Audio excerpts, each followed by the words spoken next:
വന്നോ? ഇപ്പൊ പറഞ്ഞേ ഉള്ളൂ നിങ്ങളുടെ കാര്യം. എന്തെങ്കിലും കഴിച്ചോ നിങ്ങള്? ഞങ്ങള് ഹോട്ടലിൽ നിന്ന് കഴിച്ചു. കല്യാണം കഴിഞ്ഞതോടെ വേണു ആളാകെ മാറി. അച്ഛന്റെ പിറന്നാളാണെന്നുള്ള കാര്യം മറന്നു. അതെ, വേണോട്ടൻ എന്നോട് പറഞ്ഞില്ല. ഇതൊക്കെ പറഞ്ഞിട്ട് വേണോ അന്വേഷിച്ചറിയണ്ടേ? ആരെങ്കിലും പറഞ്ഞുതരാതെ ഞാൻ എങ്ങനെ അറിയാ?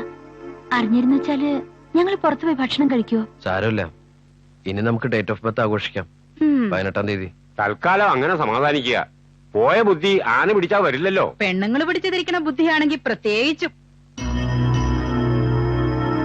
കേറി വരണ പെണ്ണുങ്ങൾ നന്നാവണം, അല്ലെങ്കിൽ ഇങ്ങനെയൊക്കെ ഉണ്ടാവും. ഞാൻ വലിയ കയറി വന്നൊന്നുമല്ല. അങ്ങനെ അവര് പറഞ്ഞില്ല. അങ്ങനെ തന്നെ അവര് പറഞ്ഞതിപ്പോ. ഇനി ഇത് വഴക്കാവണ്ട ഗോമതി, നമുക്ക് പോവാം. ഞാൻ എന്ത് പറഞ്ഞാലും വഴക്ക്. ഈ ഇടുപ്പി പറയുന്നതിന് ഒരു കുഴപ്പമില്ല. നീ എന്താടി എന്നെ വിളിച്ചത്? എപ്പോഴും വിളിക്കണ എന്നെ ഇടുപ്പി. നീ ഒന്നും മിണ്ടാതിരിക്കേ. ഇതിനോട് മിണ്ടായിരിക്കാൻ പറയാം. ആദ്യം കുറെ സംസ്കൃത ശ്ലോകക്കാർ വരും വൈകുന്നേരം ആവുമ്പോ. പരദൂഷണം പറയാൻ. മോളെ, വാക്ക് കുറച്ച് ഏറി പോന്നു.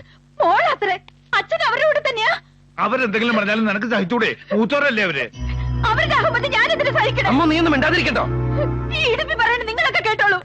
എന്നെ കൊണ്ട് വയ്യ. കേട്ടില്ലേ അഹങ്കാരം പറയണത്? ആഹാ, ഞാൻ പറയണ അഹങ്കാരം തോന്നിയാസം. ഇവത്തിക്കൊക്കെ എന്തും പറയാം. എന്നോടുള്ള അസൂയ നിങ്ങൾക്ക് ഈ വയസ്സുകാലത്ത്. ഞങ്ങൾ ഒന്നിച്ച് നടക്കുന്നുണ്ടുള്ള അസൂയ. നീ ഒറ്റയ്ക്ക് പോകുന്നുണ്ടോ? ഈ അസൂയ വെച്ചോണ്ട് നടന്നിട്ടോ നിങ്ങൾ ഒറ്റയ്ക്കായത്? നിങ്ങളുടെ ഭാര്യ വരെ.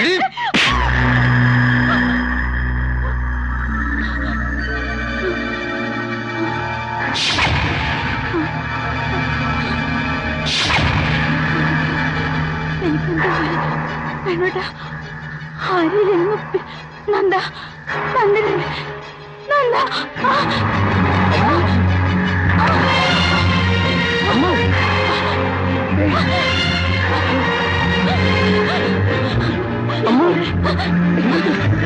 അമ്മ, അച്ഛാ.